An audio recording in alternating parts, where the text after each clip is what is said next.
जय मसीह and good morning. आज सुबह परमेश्वर का वचन आपके लिए तीतुस की पत्री 3 अध्याय 1 और 2 आयत। Titus chapter 3 verse 1 and 2। लोगों को सुधि दिला कि हाकिमों और अधिकारियों के अधीन रहे और उनकी आज्ञा माने और हर एक अच्छे काम के लिए तैयार रहे। किसी को बदनाम ना करे, झगड़ालू ना हो, पर कोमल स्वभाव के हो और सब मनुष्यों के साथ बड़ी नम्रता के साथ रहे। मेरे प्रियो, आज हमारे देश के लिए एक बहुत विशेष अर्थात स्पेशल डे है। आज 26 जनवरी गणतंत्र दिवस रिपब्लिक डे को हम मनाते हैं। हम भारत के नागरिक हैं और हम सब अपने देश से बहुत प्रेम करते हैं। बाइबल हमें सिखाता है कि हमें देश के प्रति कुछ जिम्मेदारियों को हमें पूरा करना है और उनमें से 2 बातों को मैं आपके सामने रखना चाहती हूँ। और उसी का पहला आयत जो आज हम लोगों ने पढ़ा तीतुस 3 अध्याय में से, जहां पर लिखा है कि हमारे अधिकारियों के हमें अधीन रहना है, उनके आज्ञा को मानना है और हर एक अच्छे काम के लिए हमें तैयार रहना है। मेरे प्रियो, यहाँ पर साफ लिखा है कि हमें हमारे अधिकारियों के अधीन रहकर उनकी बात को मानना है। हाँ, प्रभु में उनकी अधीन रहना है। मेरे प्रियो, भारत के नियमों को हमें फॉलो करना है। अगर हम कहते हैं कि हम प्रभु यीशु को मानते हैं तो वो हमारे स्वभाव में भी दिखना चाहिए। अगर भारत का संविधान हमें कहता है कि हमें इस प्रकार जीना है, उस प्रकार नहीं जीना है, फॉर एग्जाम्पल हमें टैक्स देना है, बिजली भरना है, पानी का बिल भरना है, तो ये सारी बातें हमें करना है। अगर नियम कहता है कि बिना लाइसेंस के गाड़ी नहीं चलाना, हेलमेट बिना गाड़ी नहीं चलाना, तो ये सारी बातों को हमें फॉलो करना है। मेरे प्रियो, अगर हम कहते हैं कि हम विश्वासी भाई बहन हैं और हम लोग टैक्स भरने से पीछे हटते हैं या बिजली चुराते हैं, तो हम सच में प्रभु यीशु मसीह के बच्चे नहीं हैं, क्योंकि हम चोरी कर रहे हैं।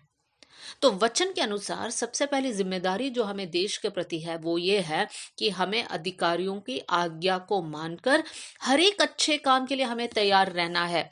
कोई भी अच्छा काम है तो वहां पर हमें पीछे हटना नहीं है।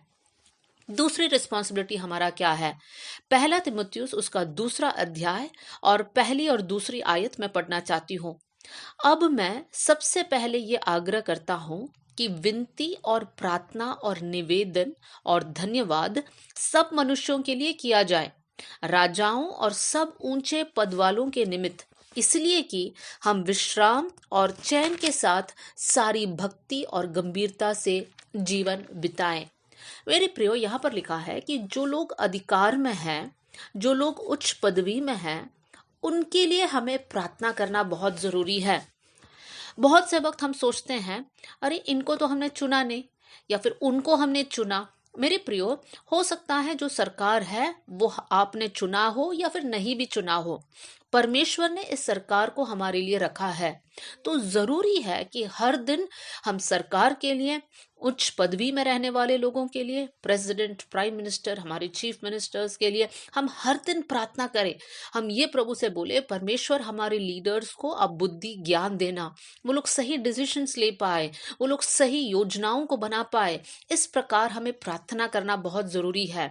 बहुत से वक्त हम लोग दोष लगाते हैं, ये ऐसे काम नहीं करते, वैसे काम नहीं करते हैं, लेकिन एक सवाल अपने आप से भी हमें पूछना है, क्या हर दिन हम उनके लिए प्रार्थना करते हैं? हम किसके लिए प्रार्थना करते हैं? हम अपने परिवार, अपने पति, अपने पत्नी, हमारे बच्चों के लिए हम लोग प्रार्थना करते हैं। लेकिन हमारे नजरिया को बदलना है और आज से लेकर ये डिसीजन को बनाइए कि हर दिन हम हमारे देश के लिए भी प्रार्थना करेंगे, देश के लीडर्स के लिए हम प्रार्थना करेंगे, देश की सुरक्षा के लिए हम प्रार्थना करेंगे, देश में प्रभु का काम होने के लिए हम प्रार्थना करेंगे। आइए मेरे प्रिय भाई बहनों, ये दोनों बातों को हम लोग सुने हैं, आइए हमारे जीवन में इसको फॉलो करने का एक डिसीजन हम बनाएं। एक छोटी सी प्रार्थना हम मिलकर करेंगे। स्वर्गीय पिता, आज का दिन के लिए धन्यवाद।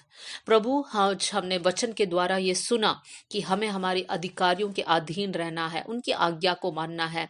प्रभु, जहाँ कहीं हम लोग प्रभु बातों को नहीं मान रहे हैं, वहां पर सुधारने के लिए आप हमें हेल्प करना। और प्रभु, आज से लेकर हर दिन हम हमारे देश के लिए, हमारी सरकार के लिए, हमारे लीडर्स के लिए हम प्रार्थना करने वाले लोग बन जाए। परमेश्वर पिता, प्रभु आपकी आशीष को हमारे देश पर हम मांगते हैं, आपकी सुरक्षा को हम मांगते हैं। प्रभु, ये पैंडेमिक से एक छुटकारा और चंगाई लोगों को देना परमेश्वर पिता, ये पूरे भारत देश में प्रभु जी आपकी इच्छा प्रकट होने पाए कर हम प्रार्थना करते हैं। आपने हमारी प्रार्थना सुन लिया, इसलिए धन्यवाद। आदर और महिमा आपको देते हुए यीशु के नाम से हम मांगते हैं, आमीन आमीन।